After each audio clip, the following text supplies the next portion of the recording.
Hello, my name is Bonnie Rose. I'm your host for Our Ventura TV today. Today, I have the pleasure of speaking with Nipun Mehta, who is the founder of a global organization called Service Space.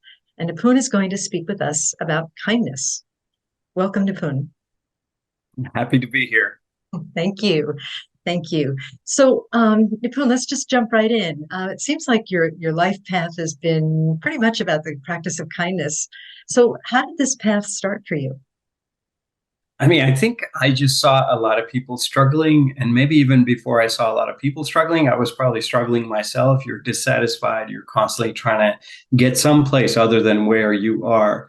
And in that process of, trying to parse all our struggles, I found myself judging other people's struggles. So I would be like, oh, well, their struggles, he's a rich person. He shouldn't be complaining about his struggles in life. And over time, I just saw that instead of doing that, isn't there that like famous quote? It says, if you're busy judging people, you have no time to love them. And so at some point, I just realized that everyone is going through their own struggles.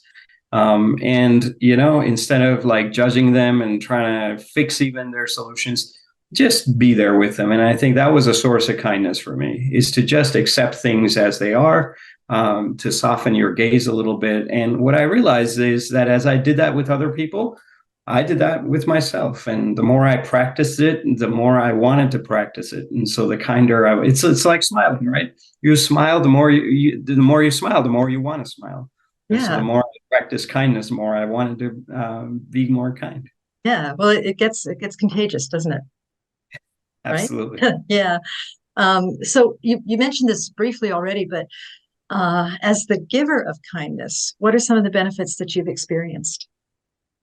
Oh, it's as a giver, you're immediately experiencing an inner transformation in you.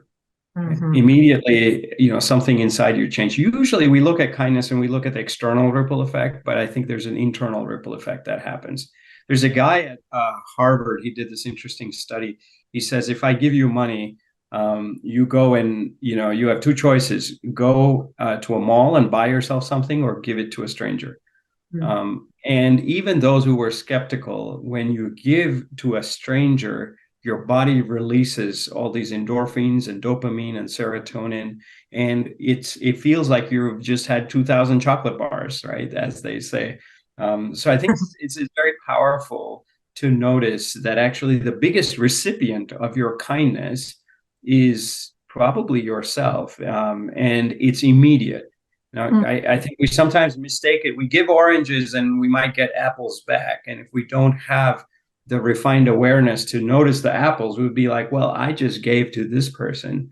But actually, once you tune in a little bit more, you realize, wow, I gave to this person and I received immediately in a very deeper way. So I think you're receiving at that neurochemical level, but also I think you're just more related. You feel connected. Mm. You feel like you're part of the whole. And I Mm. think that strengthens us.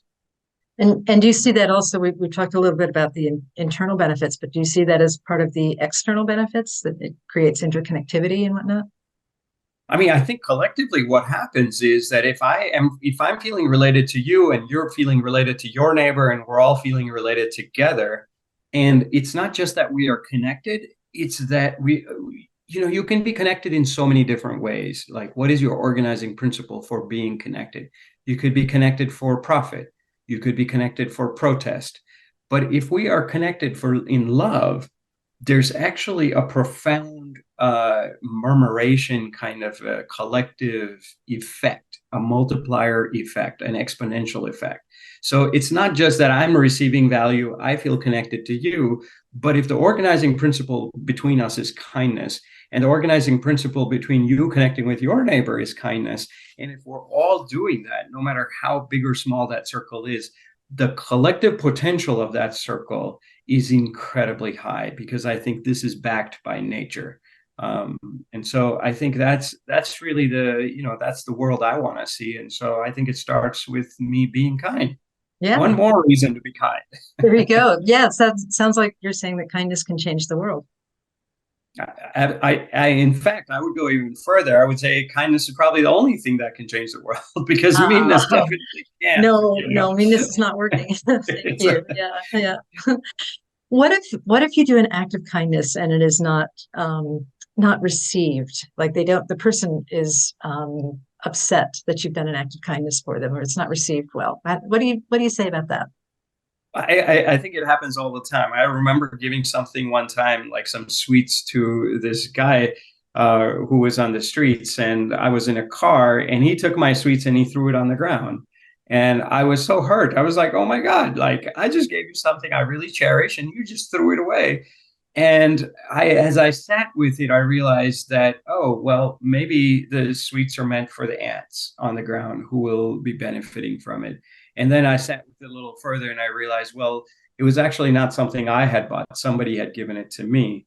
And so I think when kindness backfires, when it's not appreciated in the ways Yeah, that we know how, then I think it's an invitation for us to really decenter the self and to expand our horizons, to expand our vision, and to say maybe the kindness never actually started with you and it's not going to end with this person. That it was a long chain of conditions that even gave you the conditions and even that motivation to be kind in this moment. And that is a seed in and of itself. Now, if it's going to blossom, it's going to blossom in that moment. Maybe it'll take a long time, maybe it'll multiply into something else and something that you may never even recognize. So you kind of have to trust in that process. So I think whenever it feels underappreciated, it's an invitation to broaden your view from, hey, this is from me to you, versus, oh, actually, it's a whole lot of conditions that allowed me to do this. And you are part of many, ripples that, it may flow into. I, And so to just kind of be, as you would say, Bonnie, like from mastery to mystery, So yeah, yeah, yeah. The word gotta hold trust. the mystery and not like get into the mastery of I did this to you. You should have gratitude for me Yeah, instead of yeah. that to like Right, say, right. who knows what happened. Well, Nipun, we're almost out of time, if you can believe that. So, can you tell us one way that our viewers can up-level their kindness practice? What's a good way to start? Just one. Well, I would say start small, and I would say pay toll for the car behind you. Or if next time you're at a coffee shop, pay for the person behind you. See what happens to them. They're going to be jumping up and down, and see what happens to your heart. Your heart's going to be jumping up and down, and see what happens to those around you who weren't even part of that interaction. They're going to be elevated, and I think in that way, we create a tornado of goodness. Oh, absolutely. That sounds wonderful. If people want more information about your organization, Service Space, well, I hate to call it your organization because it's such a collective group that runs it, but what's your main website for Service Space? Well, the main website is www.servicespace.org, but I would also recommend that you check out kindspring.org, which is a portal rooted in kindness, and also a portal called karunanews.org, because that's all about good news. Karuna is this Pali word, Sanskrit word for compassion. And so I think just exposing yourself to a lot of people doing good in the world can sometimes empower our journeys. So check those out. Oh, that's wonderful. Thank you so much. And Nipun, it's been too short, but I know we need to let you go. So to all of our viewers, we're so grateful for Nipun Mehta, and just thank you for listening. And we will see you next time. This is Bonnie Rose for Our Ventura TV. Thank you.